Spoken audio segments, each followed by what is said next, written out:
Тэгэхээр та хэд одоо саналаа оруулаад ирэх үү? Яг ямар санам бичиг байгуулмаар байгаа юм. Бид нар энэ Азийн орнуудаар явж байхад энэ хар тамхины эсрэг юмудаа бол нилээдгүй зүйлүүд бол байгаа. Тэгэхээр яг энэ хүн худалдаалахтай холбоотой яг ямар орнуудтай хамтын ажиллагаа байгаа, ямар конвенцийн дагуу яг ямар орнуудтай ажиллахад ийм юм зүйл чи хэрэгтэй байгаа юм бэ? Хууль эрх зүйн орчинд оруулах юм уу? Дүрм журамд юм уу? Эсвэл төсөв санхүү юм уу гэдгээ нэг бид нарт бэлдээд өгөх үү?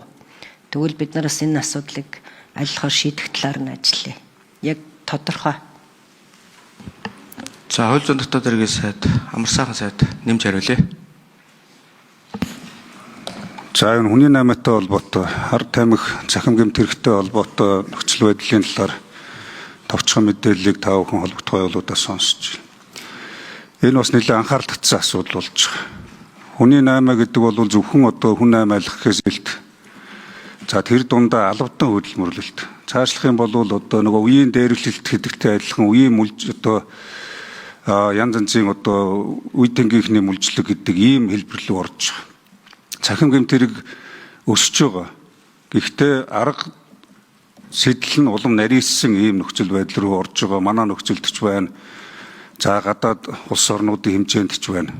За UNIDOC-ийн одоо судалгаагаар 156 улсын нөхцөл байдалд үндэслэлсэн судалгаанууд гарсан байна.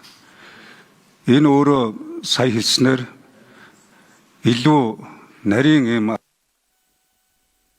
За гүйцэтгэд хариулж. Амар сайхан сайд. Зохион байгуулалттай гэмт хэлбэр рүү орж байгаа. Өөрөөр хэлэх юм бол цахим орчинд их үлдэгдэж байна. За манай улсын хувьд гэх юм бол одоо бүгд найрамд Солонгос, Турк улс, бүгд найрамд Хятад ард улс гэсэн улс орнуудад энэ хүний наймаа хөдөлмөрийн мүлжлэг, албадан хөдөлмөрлөх хэлбэрээр хүний наймаа олон одоо төрлөөр дүрсээ хувиргаж хэрэгж байна гэсэн ийм тооцоо бий. 24 оны байдлаар 27.6 сая хүн албадан хөдөлмөрт хүний наймаанд өртсөн байна гэж. 50 сая хүн үе тэнгийнхний одоо мүлжлэг гэж ярьдаг энд өртсөн байна гэж. Нийтдээ энэ хэрэг өөрөө одоо дэлхийн хэмжээнд 236 тэрбум ам долларын хэмжээний эргэлттэй бизнес болж хувирсан байна. Тэгээ манай улсад энэ чиглэлээр авч хэрэгжүүлж байгаа арга хэмжээнүүд тодорхой үр дүнгүй өгж байгаа ч гэсэн цагдаагийн байгууллага энэ гэмт хэрэгтэй тэмцэж байгаа ч гэсэн энэ